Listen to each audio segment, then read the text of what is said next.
इंदौर शहर के परदेसीपुरा और अन्नपूर्णा थाना क्षेत्रों में बाइक सवार बदमाशों ने महिलाओं को निशाना बनाते हुए चेन लूट की घटनाओं को अंजाम दिया।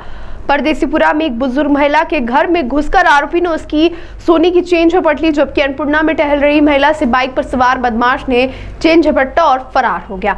दोनों घटनाओं की सीसीटीवी फुटेज पुलिस के कब्जे में है तो और आरोपियों की पहचान के लिए पुलिस प्रयास कर रही है। शुरुआती जांच में संभावना जताई जा रही कि दोनों वारदातों में शामिल आरोपी एक ही गिरोह से जुड़े हो सकते हैं। पुलिस ने शहरवासियों खासकर महिलाओं से सतर्क रहने और संदिग्ध गतिविधियां दिखाई देने पर तुरंत सूचना देने की अपील की है। तो वहीं आरोपियों की गिरफ्तारी के लिए लगातार छानबीन की जा रही है। ये कुल 2 दिन में ये घटनाएं हुई हैं, जिसमें कि एक घटना अन्नपूर्णा की है, जिसमें डी सेक्टर में सौदामन नगर में रहने वाली जो महिला अपने घर जा रही थी, तभी रास्ते में एक जो बाइक सवार आया, अज्ञात स्कूटी से आया और उसके द्वारा उसकी चैन को खींच ली गई। तो झपटमारी एक घटना, इसमें केस रजिस्टर कर लिया गया है थाना अन्नपूर्णा में। वहीं दूसरी ओर परदेसीपुरा में एक महिला जो कि अपने मंदिर से अपने घर लौट रही थी, घर भी पास में ही था, क्लब कॉलोनी से जा रही थी, और जैसे घर के अंदर जाने को ही तब अचानक पीछे से एक व्यक्ति आया जो स्कूटी पे था और उसके द्वारा चैन खींचने का प्रयास किया गया।